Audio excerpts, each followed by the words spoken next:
well as startup entrepreneurs and venture capitalists who are looking to play in the innovation ecosystem in Indonesia.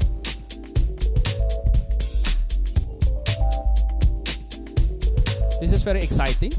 I really love to see a lot of people gathering and the thirst of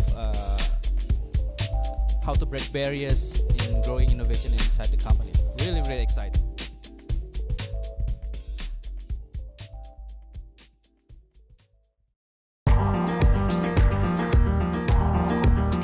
Thank you very much for that kind introduction and for having me here. It's a privilege to come all the way from Hong Kong and be with you here today.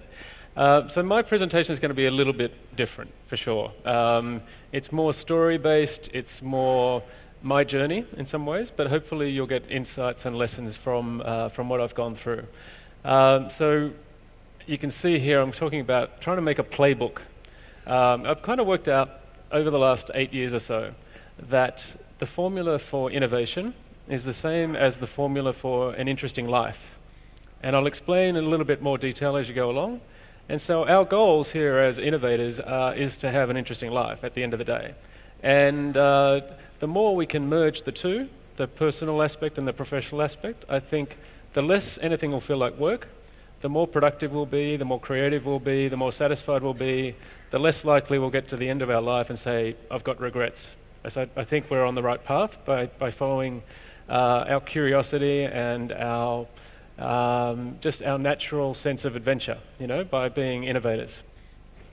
So I'm involved in a lot of different activities. So I work at CITI in Treasury, but around the edge I do a lot of other activities, such as I did the Chicago booth business program when I was living in Singapore. So I've been in Hong Kong for 8 years. I was in Singapore for 9 years before that.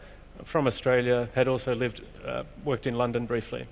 And I did the booth program because, my brain was turning to mashed potato. I'd been doing Treasury for so long, I need to do something to kickstart it. Here was a great US program right there in Singapore.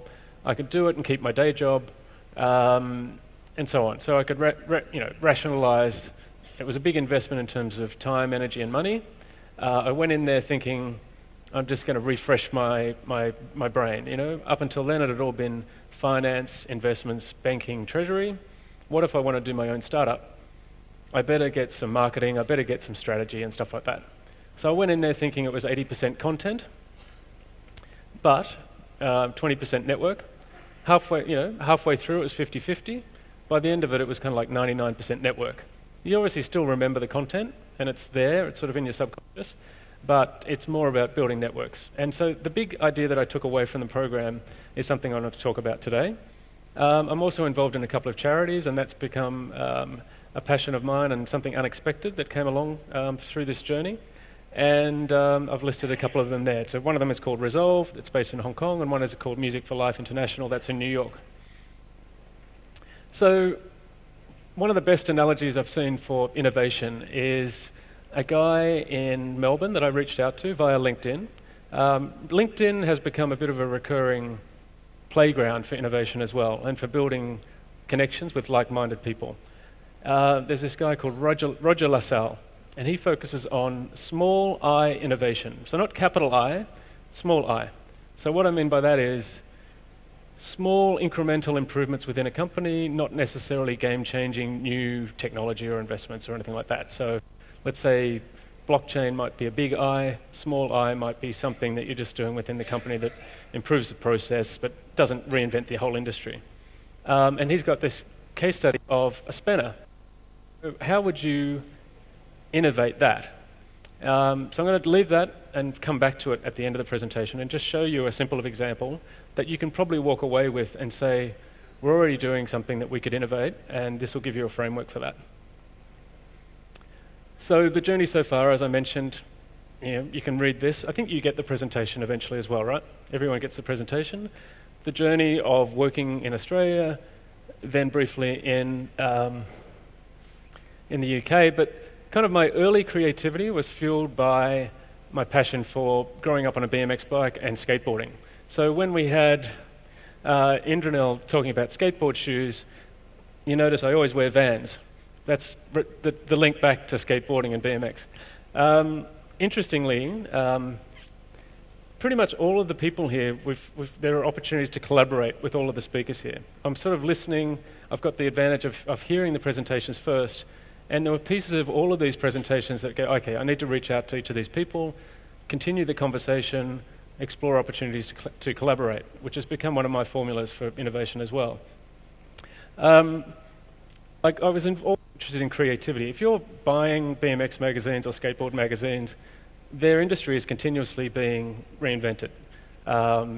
Whether it's through X Games or through the Olympics, you know, each time you'd buy a magazine, the industries were splintering. So it became BMX racing, which were mimicking motocross riders, but they couldn't afford a motorbike, so they pretended to be on a bike. Then they went, okay, let's build half pipes. And Bob Harrow was the father of freestyle, and he created a different industry. Then there was dirt jumping, then there's park, then there's street, then there's whatever. So you're kind of getting used to this idea of reinventing, you know, just through sport and skateboarding. Anyone that can learn how to do a kickflip and twist and all that stuff, it's like, okay, that's taking persistence and with passion, and that's why I think these sports are still resonating with a lot of people today. And I'm looking forward to them being in the Tokyo 2020 Olympics as well. I discovered the work of Edward de Bono, and he writes a lot of books about creativity and how lateral thinking occurs, right? You're thinking along a linear sort of path, and then you make a jump to a parallel track, and that's an idea for an inspiration for innovation. It's also the formula for comedy as well. So you can sort of see how these ideas can transfer across different areas. I started to get involved in more lifelong learning when I was living in Singapore. That's become a theme as well. Like, learning never ends, and as innovators, I think that's, you know, ingrained in our DNA as well. Discovered this work of Ron Burt during the program, relocated to Hong Kong, and that's when I started to play with these ideas of innovation. Getting involved in the TEDx community, then the Creative Mornings community, the startup community, etc. And over the last 8 years, there have been a lot of these adventures that have emerged that I'll talk about. So I'm starting with a video.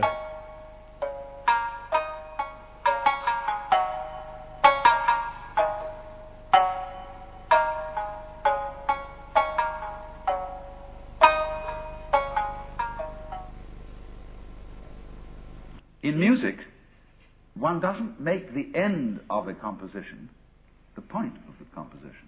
If that were so, the best conductors would be those who played fastest. And there would be composers who wrote only finales. People go to concert just to hear one crashing chord, because that's the end. But we don't see that as something brought by our education into our everyday conduct. We've got a system of schooling which gives a completely different impression. It's all graded. And what we do is we put the child into the corridor of this grade system with a kind of, come on, kitty, kitty, kitty. And yeah, you're going to kindergarten, you know. And that's a great thing, because when you finish that, you'll get into first grade. And then, come on, first grade leads to second grade, and so on. And then you get out of grade school, you've got high school, and it's revving up, the thing is coming. Then you're going to go to college, and by Jove, then you get into graduate school. And when you're through with graduate school, you go out to join the world. And then you get into some racket where you're selling insurance. And they've got that quota to make. And you're going to make that. And all the time, this thing is coming. It's coming. It's coming. That great thing, the success you're working for. Then when you wake up one day about 40 years old, you say, my God, I've arrived. I'm there. And you don't feel very different from what you always felt. And there's a slight letdown because you feel there's a hoax. And there was a hoax. A dreadful hoax. They made you miss everything. We thought of life by analogy with a journey, with a pilgrimage, which had a serious purpose at the end, and the thing was to get to that end, success or whatever it is, or maybe heaven after you're dead. But we missed the point the whole way along. It was a musical thing, and you were supposed to sing or to dance while the music was being played. Who's seen that video before? Has anyone seen it before? It's the first time. The sound is a little bit tricky to hear, but I I think the point of it and the message is pretty powerful, which is, don't, chase after goals and think you're only going to be happy at the end. You're meant to be satisfied and challenged and enjoying the ride all the way along. So my wife and I have 4 children. This was actually taken like 7 years ago, so everyone's growing. But this was kind of a fun cartoon video photo that added on from the previous one. That cartoon was done by the guys from South Park on the top of Alan Watts' videos, and he's some sort of management guru from the 70s or something like that. So we've, got fairly busy lives in Hong Kong. Both my wife and I work. Our kids are sort of all over the place. Just in the last week, with my son was in New Zealand on a school trip. My second daughter is in Sri Lanka right now. My youngest daughter was in Lantau, which is an island off Hong Kong, and our eldest daughter, who's studying in Melbourne, is heading to New York, and I'm here. So we live a kind of a crazy life, and Hong Kong is 5 times the speed of anywhere that I've been. I've been to New York, and it feels like a sleepy town in some ways, and I measure that because I can rent a bike, ride up Fifth Avenue, and there's 4 lanes, and there's heaps of room, go up Central Park, down Broadway, and it feels like that was nothing. Whereas if I ride a bike in Hong Kong, it feels a little bit different. It's single file, there's taxis everywhere, it's a little bit dangerous. I still ride my skateboard and my BMX bike around Hong Kong, and that's a good way of staying in the moment. That's my version of mindfulness. One thing that I learnt, or I discovered while I was living in Singapore, it was during the financial crisis. Share prices are going to zero. My parents brought a book, the biography of a lady called Gemma Sissia, and she's from Australia. She grew up close to where I grew up. We didn't know each other, but after she finished high school, she went to Africa and volunteered at schools and so on. Then she went back, studied university, and she went, you know what, this is boring. I think I can have a bigger impact in Africa. She went across there, and someone donated land, and she built a school. And she started in 2002 with 3 children, and her mission became fighting poverty through education. And I read the book, and I was inspired by the progress that she was making. She gets 3,000 children to show up whenever they do an induction day for 25 positions, so obviously it's a little bit hard to get in. But once they're in, these kids get really high quality education, and it's been making a big impact on their families and the community in general. And I was looking at my day job at the time going, hang on, this is great because it's putting it in perspective, how can I help, these guys? And so I wrote to Gemma, not expecting, because her email was at the back. And this is probably a lesson for everyone. If you've read a book and you've been inspired, then you should write to that author and say why it resonated with you. And they'll be quite happy to continue the conversation. You just got to put some thought into, why are you writing to them? And I always come up with phrases like, it'd be great to continue the conversation, explore opportunities to collaborate, just keep it open-ended. And so I wrote to her, and it must have been afternoon Singapore time, must have been morning in Tanzania. This school is based in Tanzania. And I didn't think she would read this email or see it or reply, but it was like I just sent you guys a WhatsApp or WeChat straight back. And we started this conversation, and all I was writing was, look, congratulations on what you've done, keep up the good work, and by the way, we had a mutual friend. I was just, highlighting that. And so once we started this dialogue, we learned more about what she was doing, we sponsored a student, and within the next month or 2, she was doing a speaking tour of Australia, and we said, look, you've got to fly, via Asia somehow. Why don't you come via Singapore, stay with us, and I'll organise a bunch of speaking events for you. I had a friend who had an art gallery, so we did 2 events there. I had 3 international schools that, she came in and spoke to, and at work as well. And the feedback she got was great. Here was someone making a real impact on the world, and what inspired me a little bit is they had 0 marketing budget. So I said, look, if they're not going to, advertise what they're doing, I'm going to be part of their voice. So here's an opportunity for me to continue that conversation here. And whenever they come through Asia now, they come and stay with us, which has been a good experience. This is the Chicago Booth program. We had 90 coming into Singapore from all around Asia. There were 90 people in London, 90 people in Chicago. And at the start of the program and at the electives, we all came together. So our network became, quite deep and broad. And by definition, they try to make the class very diverse. We had an engineer from Ferrari, we had guys from Apple that were doing recruitment in Japan, doctors, oil and gas, everything else, right? So that's another lesson in building your network and staying open to these possibilities. And the phrase that the professor, told me or taught us about how to make the most of our opportunities is in this phrase, which is put yourself at risk of productive accident. So what that means to me is you say yes to opportunities to do things that are outside your normal day job. So if someone says, would you like to speak in Jakarta? I'm like, for sure, because it's a different network, there's going to be interesting people, and it's going to lead to something interesting. So this is kind of the only theoretical part of my whole mindset and the approach that this Professor Ron Burt talked about. He went back 100 years, looked at how innovation happens, and really you can think of it as the intersection of closed networks, kind of like the edge concept that we were talking about earlier. So let's pretend that these blue dots are the tables that are out here. Each of your tables is kind of like a closed network. That could represent your department in your company, or it could represent your company itself or your industry. And if you stay isolated and independent in silos, then, that's a closed network. You'll be good at executing and optimizing your day job and your industry in a BAU sort of setting. But if someone says, okay, now reinvent your industry or your department, you're probably going to struggle because you think you've already come up with all the ideas that are possible for that space. And so you're probably not going to be that successful. Like if you're being disrupted, being in a closed network is not a good place to be. So in today's world, I think every industry, every career is potentially being disrupted, whether it's through AI or machine learning or anything else. So this advice of building bridges between closed networks is what I'm talking about here, where you can see dotted lines.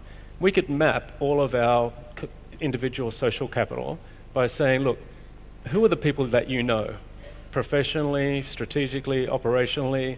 Are they within your company, within your industry, within your home country, or are they crossing into lots of different areas? The broader that network is, and this is, it's a mathematical fact, the higher probability that you're going to come up with something new or something interesting, something innovative, etc. So where the magic happens is at the intersection of those two areas, because once you find something new in a different industry that is routine there, it could be revolutionary to you if you twist it and apply it and execute it in your own industry. So you do need both. In fact, you kind of need to oscillate between this open network concept and closed network, because you want to be able to execute the stuff. As we said, you spoke about, what was the phrase you used? Sorry? Get out of the building, but you also said, we had to demonstrate that we've found stuff, but then you had to say we had to execute it as well, along those lines, yeah. Deploy, etc. So that became my model that I used. When I left Singapore, moved to Hong Kong in 2010, I started playing with this idea. And Hong Kong, I think of it as networking nirvana. And I'm a big fan of alliteration, so you're going to hear a lot of repeated letters, and I get triple bonus points if I get 3 in a row. So any of these lifts in these buildings is going to have people from different industries, functions, etc. You put all those buildings in such a concentrated area, then Hong Kong becomes a really easy place to meet people that are doing different things. And the fact that things are really close together gives it a bit of a competitive advantage, because I can go home from work on any given night. Sometimes I can go to 3 events. They could be startup events, they could be speaking events, they could be anything, and still be home for dinner almost. Whereas I don't think that's going to happen in Jakarta, because getting from point to point takes a lot of time. Same thing with Bangalore, same thing with, if you're in New York, you can't be uptown, midtown, and downtown in one night. But Hong Kong literally is very concentrated, and I kind of make the most of that. So one of the things that happened, I joined a sporting club there, and they said, look, we need a captain for this team. Are you interested? And my first reaction was, no, that sounds like a bunch of admin. Why would I want to do that? But then I thought about it and said, look, tell me who's in the team. Let me think about it. So they said, look, it's 40 guys, there's fresh graduates out of university, there's retired partners at law firms and investment firms and other things, lots of different nationalities, lots of different industries and functions. So I went, okay, that looks like a recipe for a productive accident. I don't know what's going to happen, but I'll say yes. So to get to know these guys, I sent an email and I said, look, who are you? Where are you from? What do you do? Do you have any children? Maybe my children know yours. Just trying to find some sort of connection. We've got this tournament coming up. What is your philosophy of, how are we going to win? What's our strategy? Are we going to be at the net? Are we going to be baseline? Whatever it was. And then I put in a throwaway question that made the biggest difference. I said, look, tell me something interesting about yourself. And that's where I started to hear the stories of the people, and that's what resonated with me. So one of the guys said, look, he was from Boston, his wife's from Australia. After 20 years of investment banking, he and his wife had started doing property development in Niseko. And I went back and said, what's Niseko? He said, well, it's powder snow heaven. It's in Hokkaido, Japan. And I went, look, I grew up on a skateboard, never been snowboarding. I'd love to do that. Tell me more. 5 emails later, our family have this first experience of going skiing and snowboarding that maybe wouldn't have happened as quickly or in the same way if I hadn't have chosen to say, yes, I'll volunteer to be the captain here. So I've really learnt that volunteering is a bit of a superpower, and it's a way to level the playing field. Suddenly you get access to people that may not have happened in the first place. So even helping the school in Tanzania, that triggered someone else who said, oh, by the way, you should meet this other couple that were living in Singapore at the time that had set up schools in Cambodia, doing a similar thing, fighting poverty. And I got to know that couple, and I introduced them to the founder of the school in Tanzania, and I organised a lunch, and I just facilitated a conversation, and I listened to them compare their operating models, and they were completely different. And yet they were doing the same sort of outcome. The gentleman who was running that, and his wife that were running the one in Cambodia, was the CEO of Lenovo Computers at the time. And we continued these conversations, and eventually I said, hey, why don't you come in and give a talk to our Chicago Booth Alumni Club? And so he did that, and he took the time to think about it, what he was going to talk about, to the point where his content became a newspaper article, which then led to him getting a different job back in the US. So, and those relationships continue. So volunteering is definitely a superpower. If you've got something you care about, try to help them out. It could be room to read, it could be caring for Cambodia, it could be a sporting club, it could be a charity, it could be a startup. Lots of different opportunities. So we went to Niseko, and a year or two later, the guy who set up this property company, he and his wife created a summer camp for children, and they invited my eldest daughter to be an intern. And I thought, okay, that's a great opportunity. If she's going for summer, we should check it out as well. And we realised pretty quickly that summer is actually better than winter. Winter's a little bit one-dimensional. Sure, it's great for snowboarding and stuff, but once you get there in summer, suddenly you've got mountain biking, camping, golf, hiking, etc. And we quickly realised maybe we could end up having a place here. So fast forward, we're now neighbours with my tennis buddy, who was my partner from Boston. And our kids have this amazing adventure when they go there for 5 weeks every summer. We're going there at Chinese New Year, and you're all invited to come. So anyway, you should come and check out if you get an opportunity. So the idea was, there's lots of different models for networking, and I literally had this on a napkin, ideas of how things have sort of evolved. You've got this idea of closed networks, open networks. The bamboo scaffolding in Hong Kong always reminds me of, the interconnection of some of these networks. You've got there's no real pattern, or, you can't predict what's going to happen, but something interesting normally happens if you go into conversations with an open mind. And it's the same with a startup idea. If you're trying to innovate within a corporate situation, you can't innovate within a vacuum. You have to make the effort to get outside the room, outside the office, talking to the clients, etc. And so there's idea of these matrices that have sort of emerged over time as well. So charities became a theme in the top left, getting involved in different education and choosing a program that was global and had a broad network. Using email as a way to continue using LinkedIn, hosting different events, creating events, getting involved in TEDx and helping to host or curate the speakers that were coming in has been an amazing way to make lifelong friends and create lots of opportunities to connect and collaborate. Working overseas, I guess, that's another way to build our network. Even sending our children to different schools, it wasn't deliberate, but suddenly you've got this different parent network that is another rich source of inspiration and ideas. So it's gotten to the point where if I meet someone and I work out, what we sort of both are interested in, it's almost become a formula for networking. So my version of networking, the 3 C's kind of approach, is not about handing over a business card and thinking that that's going to be meaningful or useful. You have to invest a little bit of time getting to know people. You have to make a connection. You have to keep talking until you find something that you both care about. And that could be a charity, it could be a sporting event, it could be a startup, it could be anything. Once you've found something that you both care about, then that's the trigger to say, okay, how could we connect and collaborate to advance whatever that is? And so that's the formula that I've been applying for the last 8 years. And I think that's the way that also corporates could think about the way they do things as well. You could also co-collaborate, with your clients. You could include their children and your children in the innovation process because, how do children navigate education right now?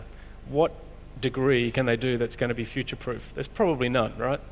So you have to keep an open mind to always be learning and collaborating because you can't do this on your own.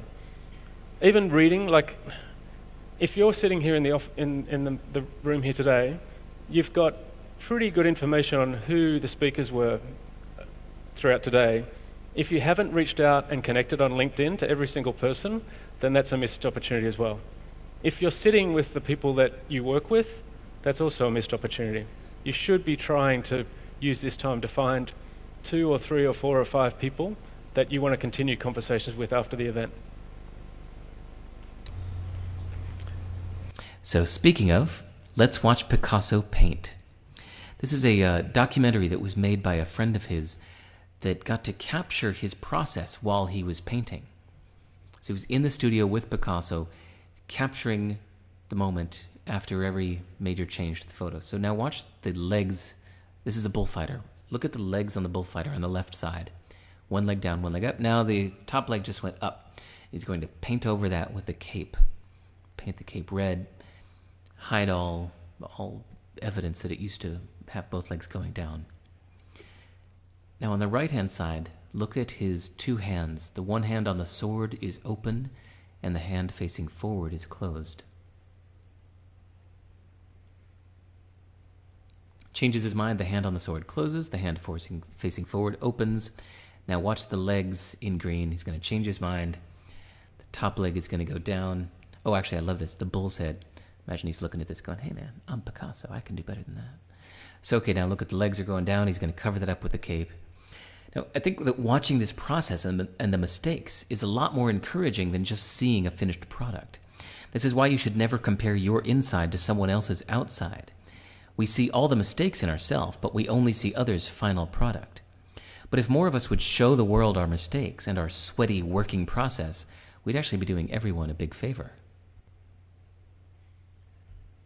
So, the fixed mindset versus growth mindset makes all the difference in the world. Now, the third reason why you need to fail is for experiments. This is the quantity. Okay. I've got the link for this entire presentation. It's by a guy called Derek Sivers. He was mentored by Seth Godin. That's how I discovered him. And this video, if you Google Derek Sivers failure, it's a 15-minute TEDx-style talk that he just presented and gave away for free on YouTube. And it's all about innovation in a lot of ways, and it applies to education of children, it applies to companies, it applies to anything. This whole idea of, you learn through failures more than you do through success, how growth mindset is powerful. If you haven't heard of growth mindset, compare it to a fixed mindset. And it's very powerful. You can learn anything at any stage of your life, as opposed to, I wasn't born with that skill, therefore it's impossible to learn it. You have to keep an open mind, And this whole idea of experiments and volume of experiments is more important than quality in some ways. And there's a great example at the end of this video where there was a class, a pottery class, and half the class was divided into people that were just going to produce one single perfect product, and the other half were going to be graded based on the weight of the products that they made. If you produce 100 kilograms of products, that's an A+. If you produced 70 kilograms, that's a B, etc. So it was literally quantity over quantity. Turns out the people that produced the most also produced the best when it was voted independently by judges. So it turns out, doing a lot of experiments is more trying to produce perfection. So this is a piece that the point of that other presentation as well was about if all you ever see is the final product, then you miss out on what's really happening in an innovation journey. So if all you ever see is the iPhone, you forget that you didn't see all of the screen development and the testing and the experiments and all the stuff that was scrapped. You only see the final painting of Picasso, you think this guy's a genius, but you haven't seen that he actually changed his mind like at least 5 times. And there's an idea of, I'm not sure if it's actually out there, but you look at someone's LinkedIn profile and you think, okay, that's all the stuff that worked. What you really should have is an anti-LinkedIn profile of all the stuff that didn't work, and that's probably going to be more authentic and more real and more valuable in a lot of ways, right? So this guy, Remo, is based in Sydney. I used to go past his shop when I was going to university at New South Wales back in 1988, so around the same time zone of this. He said it's a 30-year journey. He posted this on Facebook just the other day. Somehow I'm connected with him now, which is awesome because he's still innovating. He got involved in TEDx. He had this store, it was called the Remo General Store, internet. It's almost like Steve Jobs when he talked about the catalogue of the world. He brought in the best products, he curated the best products, and he produced these great catalogues. And it sounds like he had the idea of, he actually had a cafe back then. Then he got involved in TEDx for Sydney, and then he approached TEDx Worldwide or TED Worldwide and said, why don't we create a permanent place for people to have conversations around the ideas that we're distributing through the TED platform. Anyway, politics and everything else got in the way. It sounds like that's not happening. So he's gone back and he said, well, why don't I just go back to my original idea and create a cafe around sharing ideas? And that's what he's about to do. So this resonated with me because sometimes the best ideas are the most obvious ones and that you don't really look for. So he already had all the ingredients, but he went off on a tangent thinking that he had to get approval or permission to do what he could have done right from day one. We spoke a little bit before about the lean startup approach. If you haven't read that book by Eric Rice, I highly recommend it. To me, I paraphrase it as it gives you permission not to be perfect, which in a corporate setting is pretty powerful because normally you'd think, okay, if you've got $100 of budget, people would typically build this project plan and make assumptions, and maybe they'll do focus groups or whatever, and they'll produce a product and it'll be a one-shot deal. It's binary, right? It either succeeds or fails. The lean startup approach is, no, you try to make a minimum viable product. Hopefully it costs you nothing to do one iteration or $1, let's say, and you follow the data in some ways, right? So you build, measure, refine, iterate, and hopefully you get 100 of these experiments. And if you follow, that process, you'll end up in a place that you could not have predicted if you did not engage the client in the journey. So it's a really powerful model, and it's something that has shaped the way I think about innovation. Similar with the agile project development approach. Don't build a 100-page project plan for anything because it's going to be redundant within a day or two or a week or two of starting something. Just keep the communication cycle shorter and more engaged, and elevate bottlenecks as they happen, as opposed to some other time horizon, which might happen normally through a sort of a committee sort of process. This photo was just a random photo that I liked. I got involved in going to quite a few charity events, and there's this platform called fundraising, F-U-N raising, but it's really fundraising as well. And they have a catalogue of holiday homes or experiences around the world, and they've got a great model where you bid a price, and if you win it, the charity gets some money, the owner of the property gets some money, and this organisation as well. So we've done quite a few of these trips over the years, not knowing what it's going to lead to, but it's enriched sort of the people that we've met that have become lifelong friends, and it's just a case study in being open to travel. I highly recommend travel because that's where you get your best ideas. Always carry a notebook on a plane. Think about all the things that that are important to you. Over time, you connect the dots and you start to see patterns and different ways of approaching things. So this is a typical dim sum kind of lunch in Hong Kong, and it's where I was invited to join all the curators of the TEDx platform in Hong Kong. So when I first moved to Hong Kong, I thought about, okay, maybe I'd like to go to the main platform to see TED. I think it was in Edinburgh at the time, and just to sit in the audience for that, you actually had to write essays. Are you worthy to sit in the audience? Which I thought was kind of strange, but anyway, I went through the process. They came back and said, yes, you can come, but the price was crazy. It was like $6,000 plus flights, plus accommodation. I went, no, it's not going to work. Then I discovered TED locally, and it was like $50. And I thought, okay, that's much better. And the speakers were 90% as good anyway, because the curator there, this guy called Gino Yu, is really interesting. He does research into consciousness, and somehow he ends up at Davos Economic Forum every year. Then he goes to Burning Man. Then he goes to TED Global, and he meets interesting people, and he brings them into Hong Kong. So you don't have to travel to meet interesting people. So at the end here, there's a slide of TEDx Jakarta. I'm sure many of you have already participated in their events, but if you haven't, I highly recommend getting involved. But I quickly discovered at this table that there were like 10 different TEDx platforms in Hong Kong. TEDx Hong Kong, TEDx Wan Chai, TEDx Happy Valley, TEDx Youth, TEDx Women, TEDx Education, and all of these platforms were looking for speakers and content, and one of them was looking for someone for TEDx Youth. And I thought, oh yeah, my eldest daughter, she's got some friends that are doing some film, they're kind of interesting, maybe that could work. But then I looked for the obvious and I went, well, actually no, my daughter could do it. So on the top left, she ended up performing with her drum teacher, which was another good experience. It wouldn't have happened unless, I put myself at risk of productive accident by going to some of these events around Hong Kong.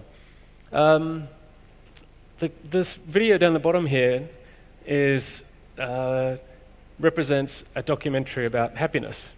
So I met a guy who couch surfed around the world for 3 years making a documentary about happiness.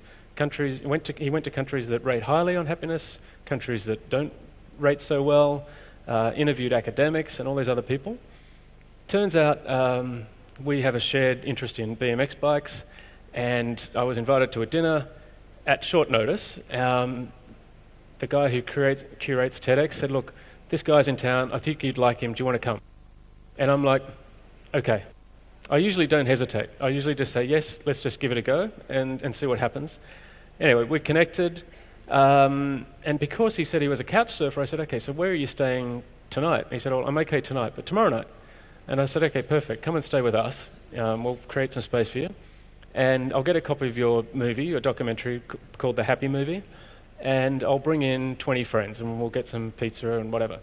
And so he did that, and he did a Q&A, and it was amazing. And now, whenever he comes through Asia, he stays with us. So I've literally had an email from him this morning, and he's going to stay with us from the 21st, and he's now doing a movie about consciousness. And it's created this idea that inviting people to be guests in your home is another way to make connections that wouldn't have happened and get exposure to ideas that wouldn't have happened otherwise.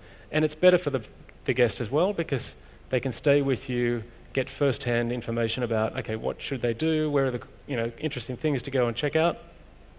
And so within 1 month, we had the documentary filmmaker from LA, we had a Maasai tribal guy from Tanzania, and we had a musician from Melbourne come and stay with us. And I want my son to write a book about all the cool people that have stayed with us over the years as well. On the right is a guy, it represents a guy that I helped curate for his TEDx talk. He created a global dinner series called the Baller Dinner Series, where 2 hosts will invite 5 people each. You make them as diverse and interesting as possible. They don't have to know each other. In fact, it's better if they don't. You come together, have a meal. and you try to find out the answers to 3 questions from each other. And they are, what is your story? Not what do you do? Who really cares? What are you working on? They could be personal projects or professional projects, kind of like what do you care about? And the third question is the magic ingredient, which is how can I help? And that's what it has on this slide. And it's basically a global community. It's a virtual version of productive accidents where people are helping each other with no expectation of anything in return. But what starts to happen is you start to see collaborations. Every morning I get up and I check out what's going on in this private Facebook group, and people are collaborating around the world. And you could apply the same model within a company, right? There's a lot of individual departments that don't really interact on a frequent basis with each other. You could apply this in any setting, really. And it's one of the best things that I've sort of discovered over the years since I've been in Hong Kong. So if you want to learn more about this, just reach out to me anytime.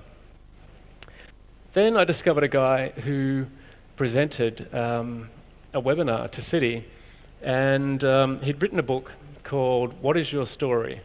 And on the way to work, I bought the book. It triggered a bit of curiosity because it was a guy also from Chicago Business School that had written a book about the value of stories, and I thought, that's kind of weird. So I bought the book on Kindle. I was reading the introduction on the way to work, and 3 sentences within that first section have changed the way I think about the value of stories. He said, stories are your most valuable asset. They're more important than facts, and if you don't write them down, they didn't happen. And so the last phrase, if you don't write them down, they didn't happen, triggered a memory of this photo. 5 of my uncles, my father's brothers, went to World War II, shot down, POW in Germany, etc. Somehow they all survived. Towards the end of their lives, 2 of them decided to write their story, not to publish, but just so that their children and grandchildren would have access. And I think of that because if it wasn't for those 2 stories, my children know there's 5 because they've probably seen this photo. Their children will probably only know there were 2 because they were the ones that bothered to write the story. So if you've got a story, a family story, I highly recommend capturing those. It changed the way I think about a whole bunch of things. To the point where, this part is not fun, but my youngest sister-in-law went missing when she was 19. When I was back in Australia, this was in 2002, I was at home staying with my parents-in-law, and I found a folder of her schoolwork. And there was one section where it had a short story. It was only 2 pages long. She was doing the highest level of English that you could do at school. And she had somehow developed these characters and this rich plot and a comprehensive story within 2 pages. Her teacher had written, you write better than I ever will, A+. There was no other markings on the whole thing. So I went, well, how could I capture this? I don't want to lose that. Something bad has happened, but I want to make sure it's not lost. So over the next while, I started to get my mother-in-law to just Dropbox her poetry, her photos, her stories, and I curated that. And my first question to the Baller Dinner group, when I was introduced, the How Can I Help group, I said, look, I want to have a 5-to-1 ratio. I want to help you guys in 5 ways, and then every 5 times I'll try and ask a question. And so my first ask from that global group was, I want to learn how to self-publish. And someone jumped on, again, like I'd sent a WhatsApp, and they said, look, you need to know a friend of mine, I'll connect you. And the next morning on the way to work, I had a Skype call with a guy in Silicon Valley, and he talked me through how to self-publish. He said it's really easy. You go into CreateSpace, it's a subsidiary of Amazon, and you can, it's documented. You can self-publish. So I was able to do that. So another theme in my process is every time you can add a skill to what you do, it makes you a little bit different. It makes you hopefully a little bit more valuable and a bit more interesting. So learning how to self-publish. And I'm not doing this so that people buy the book or it makes money necessarily. I just want to make sure the stories are captured. But what's interesting, and this is where it gets back to the minimum viable product idea, all these books that I'm ever going to write, I'm going to start with version 0.0. This is like MVP, the foundation. And what happens is once you've produced something, people start interacting with it, just like a startup idea. And they start giving you feedback, and they say, oh, this reminds me of this, or that you should speak to someone else. What happened was my sister-in-law's friend, who was actually with her around the time when she went missing, had become a great writer and a musician. And she was based in Melbourne, and she said, we started collaborating on how to bring this book together. And eventually she said, you know what, my father was born in Macau, which is close to Hong Kong, but I've never been there. I've got relatives all around. And I said, well, that's ridiculous. Let me see if I can help. I knew the guys from TEDx. They connected me to the guys at Clock and Flap, which is a big 3-day music festival there, which just happened this last weekend. But this was a few years ago when this one happened. And I said, look, I want to see if you can come up here and perform at Clock and Flap, because that's another chapter I can add to this book. You know, if the first version was 0.0, this chapter would be 0.1. Anyway, it took 6 months of helping them understand why I thought this was important. The talent scout listened to her, and eventually he said, yes, we've got a spot. So to me, this is kind of like magic that wouldn't have happened if we hadn't have gone through the process of publishing. So the act of creating something and pushing it out there is powerful. And the next thing that happened was I helped curate a TEDx talk for a woman who overcame perfectionism, and she hosted an event. I said, look, she overcame perfectionism by putting on concerts for charities. And I said, well, I've got this charity in Tanzania, collaborate on that. And she did. So this is the Maasai tribal guy who came and stayed with us in his traditional outfit.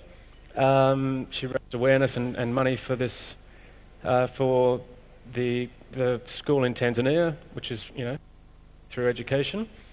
Next thing you know, this musician, it's the lady with the clarinet, she was moving to New York, and I knew through the Chicago Booth Network a guy who put on concerts at Carnegie Hall. And my motivation was to connect them was to see maybe she'll perform at Carnegie Hall. I'm pretty sure that would be part of her bucket list sort of items. Eventually, I got to know the conductor of those concerts to the point where he said, you know what, the chairman of my board also studied at Chicago, and he used to live in Singapore. And I said, well, okay, tell me more. And he told me the name. And it turned out that not only did I know that guy, his wife was in the program with me, and I'd been to their house for Thanksgiving. So all these productive accidents kept on sort of popping up because, we've created these collaborations, and they keep on returning in different ways. So the concert that they put on at Carnegie Hall ended up being on behalf of United Nations. They invited me to go on the board, and I said yes, because I'm going to learn something. It's a new network, interesting people. I'd rather see Radiohead, but a 100-piece orchestra is pretty cool too. And so I went over there with my daughters, and it turns out that the concert, or the cause of that they were supporting here, was United Nations and their efforts to end violence against women and girls. And I went, okay, that's chapter 0.2 in the book. So Clock and Flap led to other opportunities to help other people that I had connected to in the startup community. The bottom right here is a documentary that a friend made. He was running the marketing for Clock and Flap, which is the music festival, to raise awareness and appreciation for domestic workers and the sacrifice that they make. They're coming and looking after other people's children, and to me it was a no-brainer. There's no way that my wife and I would be working if we didn't have the support of our Philippine helper. There's no way I would have done further study. There's no way a whole bunch of stuff would have happened. And so I helped do the crowdfunding for that. Shopping. Someone mentioned, does anyone like shopping? I'm like, actually, I kind of do. I bought this Vespa from Vietnam, and it's kind of the way that I discovered the startup community in Hong Kong. It's also, turns out I didn't get it registered because it was high maintenance, but it's in our dining room, and it's kind of like some sort of, rocket ship for my daughter when she wants to use her imagination. But I've discovered some guys that were creating a customized motorcycle business. So it was called Angry Lane. Some of you guys might be familiar with Deus Ex Machina. These guys were trying to do the same thing. And I was almost going to invest in these guys, but it turned out they were trying to go from 0 to Series A in one step, and that's a little bit too aggressive. You can't retire without executing. And so, but it opened up a whole bunch of possibilities around people that were doing interesting things that wouldn't have happened unless I I think this is still working. I'll cross some of these. I also got my classmates to sponsor 2 of these children in Tanzania from the Booth MBA program. And the logic was, we were spending a lot of money to learn stuff that we kind of already knew, as opposed to people that don't have an opportunity for an education. I worked out that if we paid $100 one-off, we could sponsor 2 children from age 5 to 18, and I think the impact was going to be bigger on their lives than anything else. So we did end up sponsoring 2 kids, and not everyone contributed because it meant more to me and other people that were thinking this way. But each year I kind of underwrite what's going on through this program by learning how to make cufflinks and sell them. So there's a guy in Hong Kong at a fish and chip shop. He said, sell these, and collaboration as well. Even with my bike, I didn't like the brand, so I thought, okay, how can I raise money for this charity? Maybe I can rebrand my bike or put a message on there, and people might, it'll gamify my exercise. I'll ride my bike around the streets of Hong Kong, get exercise, and I'll promote whatever brand that you want me to. So right now it has Resolve on there, which is one of the charities that I'm supporting in Hong Kong. And the photo on the right is me bunny hopping over my 16-year-old daughter at Shibuya Crossing in Tokyo. That was just for fun. Because I'm still interested in skateboarding and BMX, I discovered a group in Europe that it's called Festival International Sport Extreme. It's like Europe's version of X Games. And they have this event in Montpellier in the south of France each year. 500,000 people show up. And I wrote to these guys saying, hey, this would be awesome in Niseko. I can make my summer even better if you guys could bring that there. Anyway, 3 years of conversation, and they had their first event in Japan in April. And these guys, the head of business development is now, a lifelong friend. He lives in Hong Kong. And, there's lots of potential opportunities for collaboration as they head towards the Olympics in 2020. So by now you've probably got an idea that I'm connected to a lot of different networks, and each of these have become really valuable in terms of the experiences and the opportunities that I've got. Highly recommend Creative Mornings, Pekakucha, the School of Life, obviously TEDx and all these other platforms. Highly recommend putting yourself out there and learning new skills. Whatever you're doing, keep going along that way. Eventually I discovered within Citi that there are a tribe of people that think similarly to me. So this is a photo of the Mobile Challenge. It started in Latin America, then it came to Asia and Europe, and they were doing an accelerator program teams to speak at the finals. And I was mentoring a team out of Miami, and had a Skype call with the guy, got on well with him, and I said, look, it's a 2-day event in Hong Kong. Don't come all the way from Miami just for 2 days. Come over here, stay for a week, don't waste your money in a hotel, just crash at our place, and each day I'll connect you to the ecosystem. So 5 or 6, startups or co-working spaces I'd connect him to. By the end of that week, he basically came to me and said, we need to set up an office here, because he'd gotten that deep so quickly. They've just launched another open accelerator where they're calling for people with ideas on how do we help people manage their finances and get out of debt faster, for instance. So it's a global open innovation program. I posted it on LinkedIn just the other day. If anyone's got ideas, it's open to everyone. And I've seen different models being applied. Some businesses within Citi are doing the lab process. Some are doing more like Intel, where they have people look an internal sort of boot camp or process of implementing, getting right into the execution phase. And then there's other parts of the business that are really early in their innovation journey. They haven't heard of Lean, they haven't heard of Agile, they haven't, but it's funny to see such diversity across, one company. This video made a big difference in the way I think about a whole bunch of things, so I want to share this with you now. It talks about corporate culture, and it also highlights a roadblock to innovation. So have a listen to this.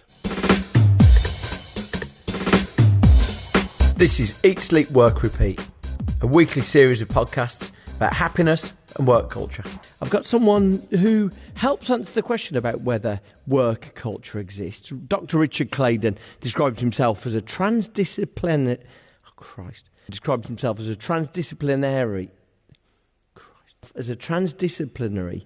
behavioural scientist stroke ironist.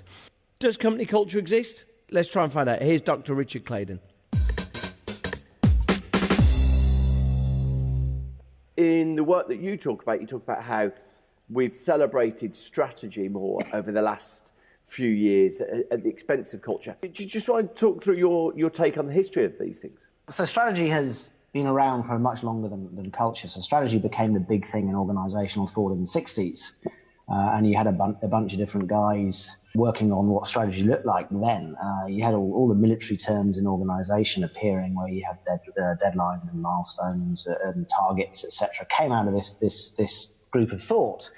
It really became sort of dominant through the work of Michael Porter and the Five Forces, and what I would call deliberate strategy. He sort of came up in the 70s and the early 80s. And at the same time that Porter was becoming a major player, you had out of Japan, you had this worry in the States that Japan was becoming a competitor. So you sort of had the idea of there's a sort of the Japanese miracle, and how did Japan, within 30 years of the Second World War, become an economic power, the second biggest economy in the world, an economic powerhouse rivaling the States. And so culture got brought in as the final piece of the strategic jigsaw puzzle at that stage. It said, well, the employees are deeply, deeply loyal, they're deeply, deeply enthusiastic, deeply, deeply committed to the organisation in a way that American employees they're more individualistic and resistant. They don't have that same level of loyalty. So one of the big ideas was strong culture. It took off in a massive way. So if you actually look at populist and academic stuff in the 80s, there's a massive outswelling of work on what the advantage of strong culture in organisations. You get a strong culture in, and the big promise was you would get hardworking, enthusiastic and committed employees. And through that, you would then develop more and more products in a strategic sense, because they would be committed to these kind of processes. And one of the things I saw in your work is you said that companies that try to create this single culture that exists across all the people who are working for them, they're trying to say that everyone should have the same personality characteristic. Your whole point is that's utterly implausible. It's not remotely realistic. Yeah, absolutely. So every company has multiple cultures existing within the organisation. There's three different ways of looking at it. One, you have the good culture. Everything that's not aligned to that is this amorphous, bad, appley mess.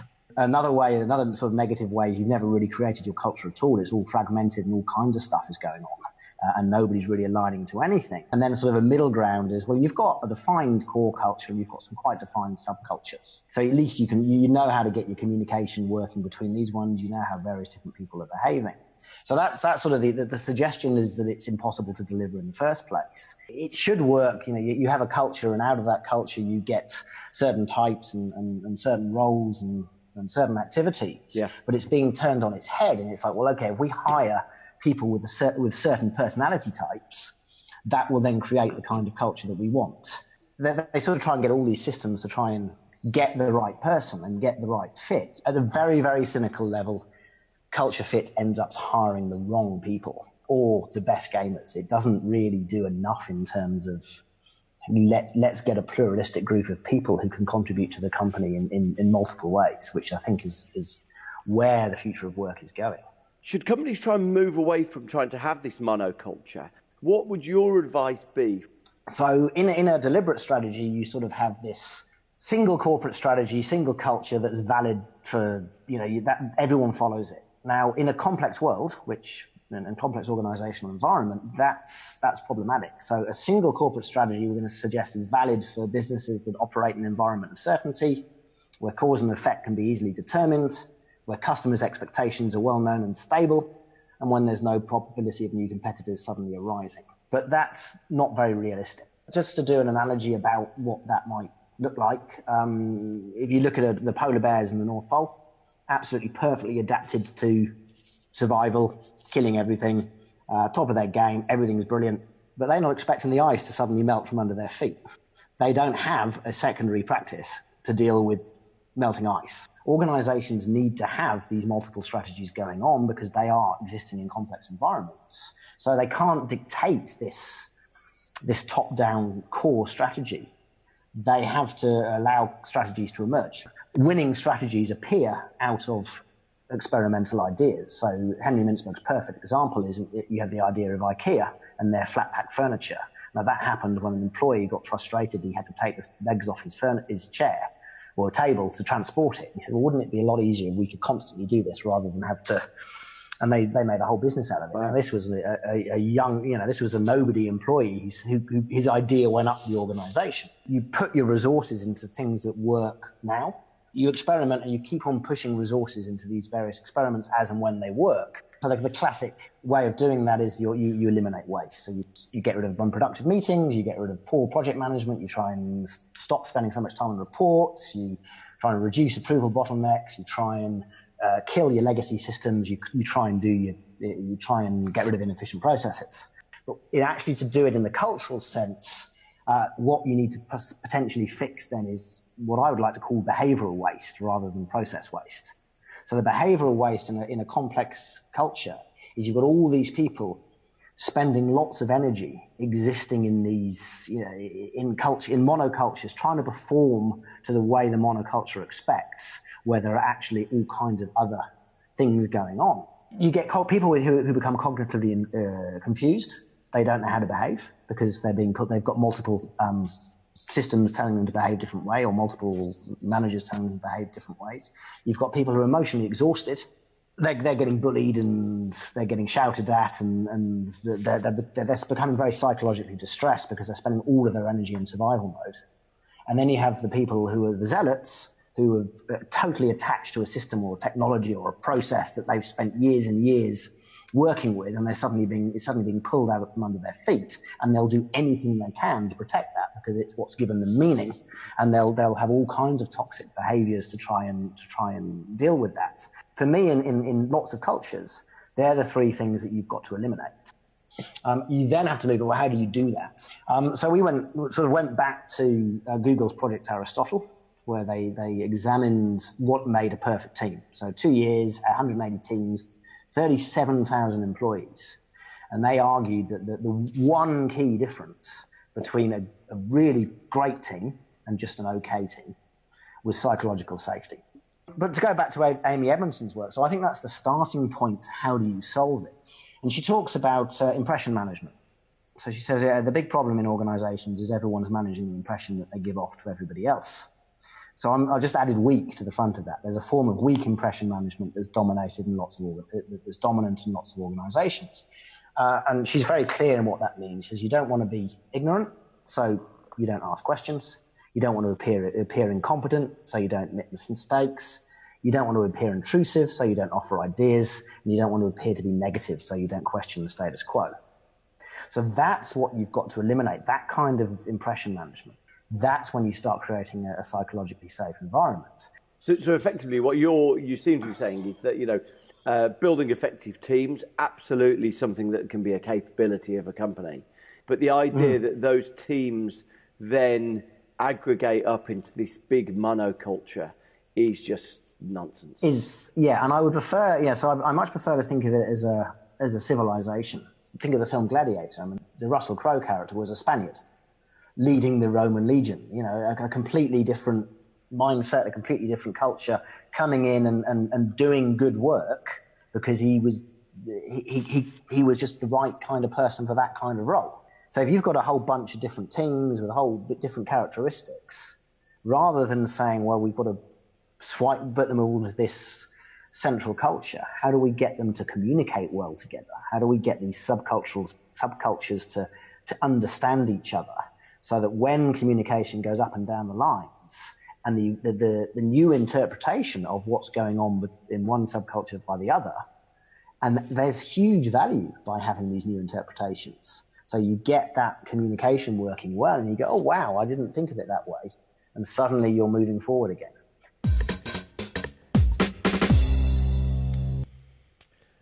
So the big thing I got out of that is impression management. I think that's the enemy of a lot of innovation.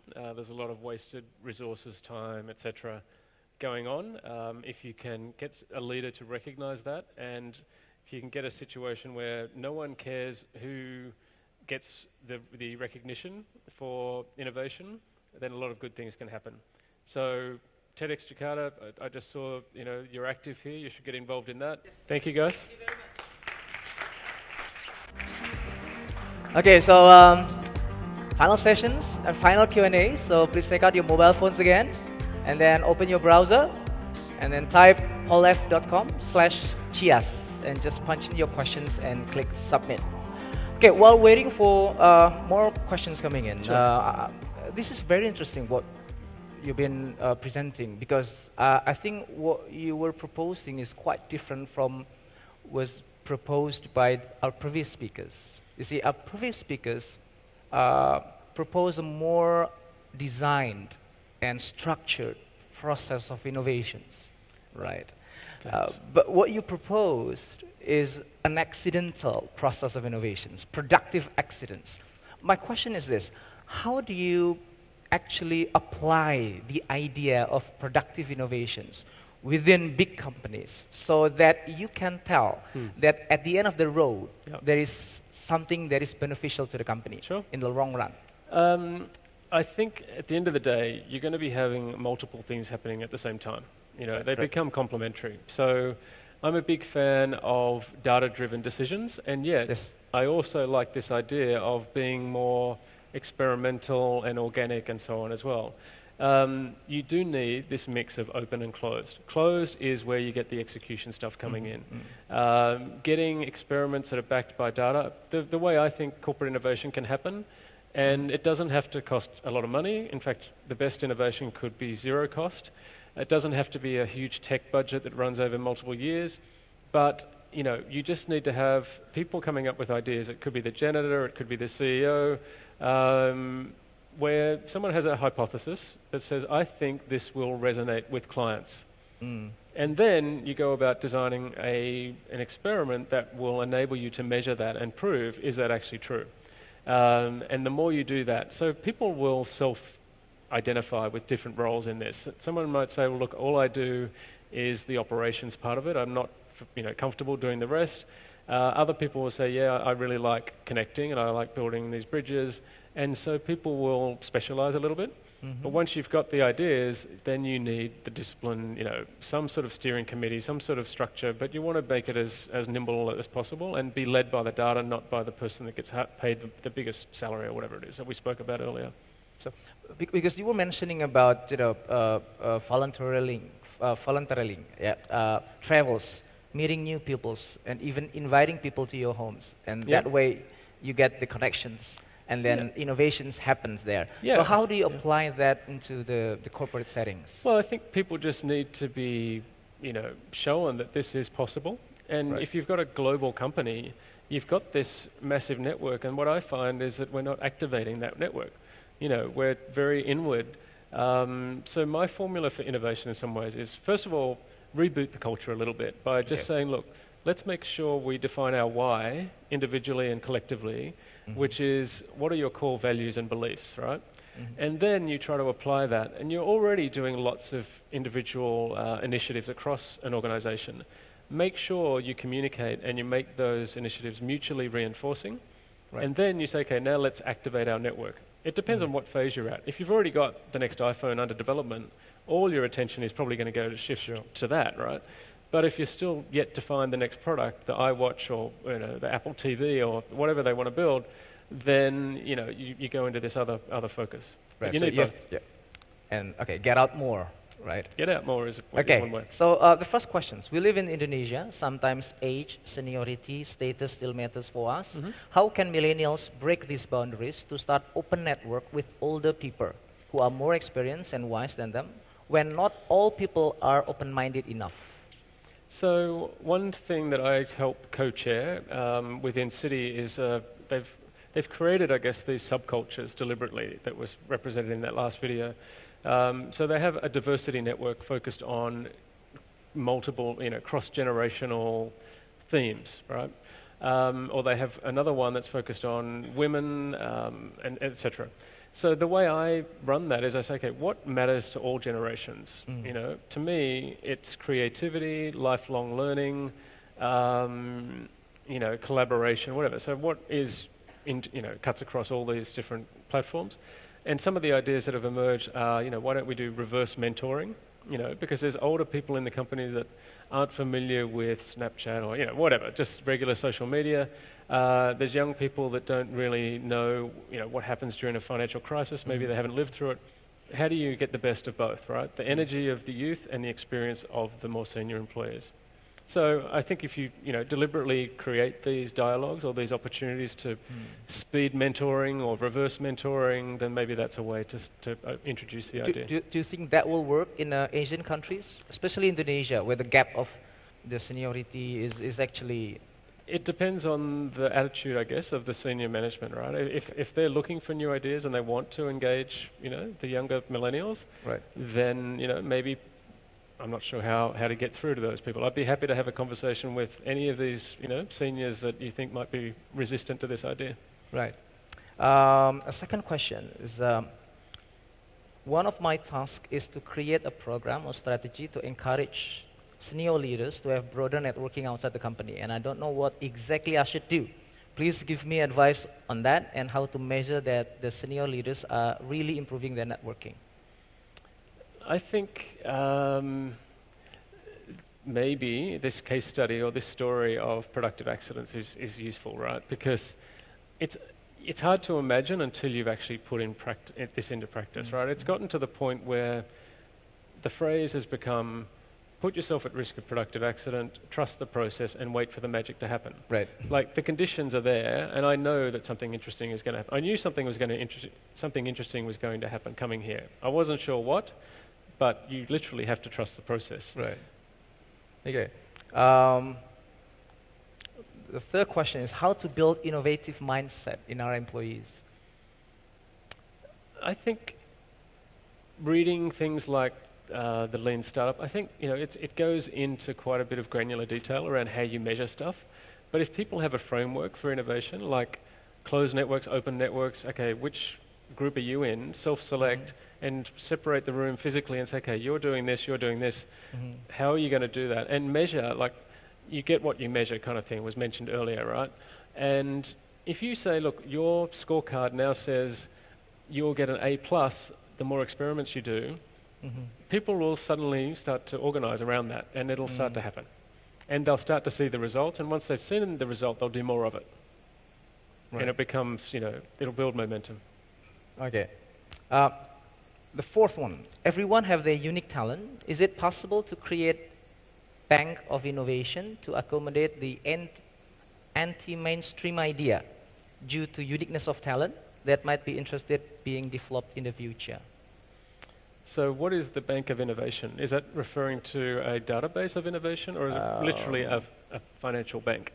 No, I don't think it has nothing to do with money. So it's just bank of data. Yes, I think. Well, I mean, a lot of companies have like a collaborate site, you know, where people post inspirational content or they encourage feedback. So I think you could have a suggestion box, you know, a simple suggestion box can become powerful. You say, look, I've got an idea that I think will resonate with clients. Here's why I think it will resonate with clients. Here's how I got the idea. Often understanding how the idea was triggered is a source of new ideas. So don't shortcut that. Don't just say, okay, I've got this idea, let's do it. Be deliberate and slow in the process. And I think what can happen is people will either say, yeah, I like this idea and you could do something else to make it even better, or here's another idea. So people will either be submitting their own ideas or they'll be contributing. But you don't want people to be killing an idea before it's been tested. That's the opposite of an innovative culture. Okay, now, next question is about culture, because the last video you showed us is about culture. Yeah. The first question about culture is how does culture relate to innovations? And the video show us about the subcultures, the micro cultures, and something like that. How do we manage those different cultures and make sure that those cultures actually contribute to building the innovations within the company? I mean, there's a lot of to me, the key is mindset, right? I mean, I would eliminate the word culture and say, look, if you're open-minded and you really understand why diversity is powerful, you know, like if you think diversity is based on, you know, the usual appearance of the people in your management team, you know, whether they're male or female or whether they're, you know, different ethnicities, that may not actually be diversity if they all studied at the same university. You know what I mean? So you actually want people who've come from different experiences, had different life experiences. Like the fact that I've come from Hong Kong to here, there's stuff that you guys think is routine that could be revolutionary to me, you know, and vice versa. So you need to kind of be deliberate in that approach.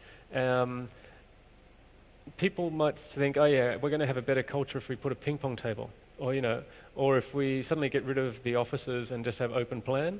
But that's actually not going to be effective, right? It all comes down to leadership. And if all the employees are trying to manage the impression of their bosses, and you see a lot of this, right? So how do I make my boss look good? Because that increases the probability of him getting a bigger job, and so on and so on. The people at the top need to say, okay, let's call that over, you know, like that's kind of like, let's call it an elephant in the room. Let's reinvest all that energy in doing experiments that we think our clients will value. And by going out and spending time with them, you know, the Lego example I think was perfect for that, right? Sitting in a house with the people, the IDEO kind of approach, right? You know, when they design something, the firm IDEO, that's how they do a lot of their design and how they come up with insights that wouldn't have been possible if they didn't do that. I don't know, did that answer the question? Or what bits am I missing? Correct me if I'm wrong. So are you saying that there is no one set of culture that is really fit for innovations and other set of cultures are not really fit with innovations? So that companies, instead of they are trying to sort of like take everybody, bring everybody to a specific culture, then they should instead embracing all cultures within the organizations and make sure they talk to one another, connecting and learn from different cultures. Get to know what people care about, and then they're more likely to be engaged and motivated and willing to contribute, as opposed to, in that video, talked about people not offering their ideas because they don't want to, you know, upset whatever, the status quo. But that's the opposite of culture or creative culture, innovative culture. Yeah, I'm not sure. I can keep drilling in further, but if it's not quite getting there, I can help some other way. So, in short, I don't think there's a single culture. Okay. Definitely not. So just whatever culture the company has, all those different subcultures, just embrace them and make sure they learn from one another. For sure. Leverage one another. Find the best part and then try to mix and match. Have a core, you know, mindset around we're going to be experimental, we're going to, you know, we don't care who gets the credit, because I think that also cuts things. Things becomes political. And I hosted an author of a book called The Mind of the Leader, which I thought was, they went and surveyed physically 350 CEOs, 30,000, you know, employees, and they came down to 3 characteristics of leaders that are successful and respected and authentic and all that. Because there's lots of different types of leaders that can still succeed, but they might burn a lot of, you know, reputation or you know, people's willingness to support them over the longer term. But the 3 things were mindfulness, like a willingness to actually know, you know, yourself. You can't lead others if you don't, you know yourself really well, and knowing what's important.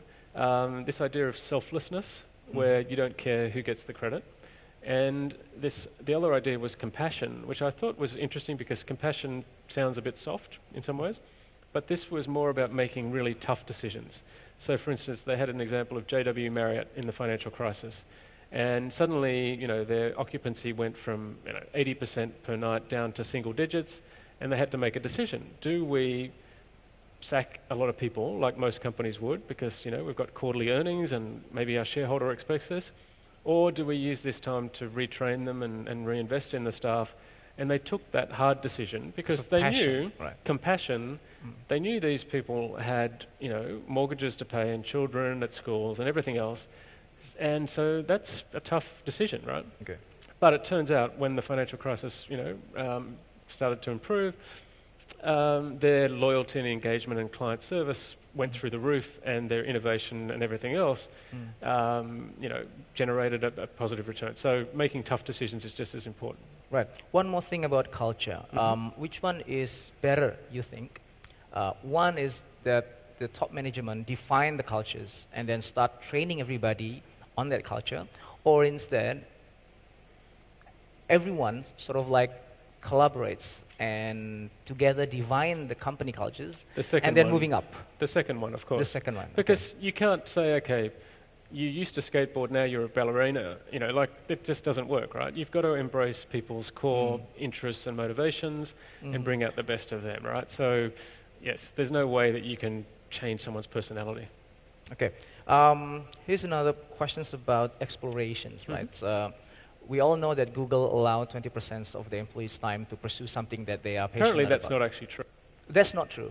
Well, I've read documents that say it sort of happens on the side, and only when something gets traction, they get the 20%.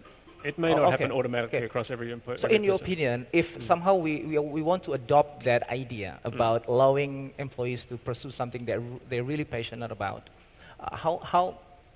what is the portion? Is it 10%, 15%, 5% of the time? I actually think if people spent 10 minutes a day thinking differently, deliberately, and posting just 10 something, minutes a day. I think that would generate something.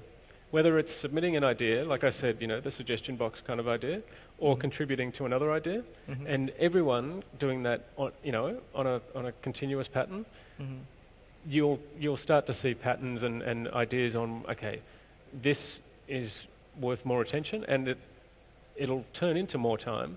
But I don't think you can say, let's define the time and something interesting is going to happen just because we're spending that much time. Okay. So start small, but be consistent and be disciplined. And it very much depends on what you do within that 10 minutes, of course. right? Yeah, and it could be on the way to work, right? Everyone should be able to just post, a couple of sentences every day on something, or having a lunch with somebody you barely. Yeah, I mean, facilitating conversations across the company, inside and outside. So I think you could also measure how many external speaking events have you accepted in this year, gone on the panel. Because every time you have to go on a panel or a speaking event, you have to prepare. So it forces you to keep learning. It forces you to reflect on what you've been doing and how you can do it better. So saying, look, you have to speak, or you can make it, I guess, compulsory, or you can make it voluntary, but you'll quickly realize some people are more interested in this or not than others. But it does make your life more interesting by saying yes to a lot of those different opportunities. Okay. Even if, like, I'm 100% introverted, and the way I know is someone came and gave training at work, and they said, okay, just write down your ideal day. Right. And in my case, it was like, okay, I'd be somewhere near the beach, I'd get up to a painting studio and I'd do an oil painting. Then I'd have a nice lunch and I'd go surfing or play golf in the afternoon or something. And then I'd be in the hammock and I'd be reading or writing something. And then you look back and say, okay, how many people were involved in that day? And I'm like, well, hardly any. So that's you're an introvert. But it doesn't mean you can't speak and learn and try new things. So, So it doesn't have to be something fancy or specific events. So it can be anything as long as you're getting out of your routine and trying to do things differently, thinking something differently. A lot of companies spend 6 months of the year building their plan for next year. Yeah. They could probably say, let's do that in a month. Every day for 10 minutes. Like let's do it faster and reinvest that time in looking outside. What's really happening? Sure. We keep saying that we need to keep innovating. So it's like never stop innovating. Now, this is an interesting question. When is the best time to stop innovating? Quote unquote, especially when we know that we are still working on our existing or previous innovation. Well, there's the crossing the chasm style of, early adopters into mainstream, and then, everything has a product life cycle. So Depends how long you think that life cycle is. But if you're generating a much higher return just by exploiting what you're doing, then you probably have, do that. But you always have to keep an eye on the future, right? We know that, that whole innovator's dilemma, right? Do I keep doing what I'm doing, or do I switch to something new and even, out-innovate what we already have as a product? It's not straightforward, but I think you have to do both. Right. Okay. So there are some exploration phase and then execution phase. Yeah. But so and then people in their own careers would probably know, okay, I prefer in the startup phase, don't go into the final execution, because that becomes like a factory. Yep. You might as well move on to something else or build something internally. Yep. So you've got to work out you can probably tell whether you're energized by the type of work that you're doing. Okay. What do you think about teams or innovators that are really engaged into productive actions, just like you proposed, but somehow end up with no results of their innovations? I'd be surprised if that really happens. Okay. Because maybe it takes a bit of practice, and I've been thinking about this for a while, and it wasn't automatic.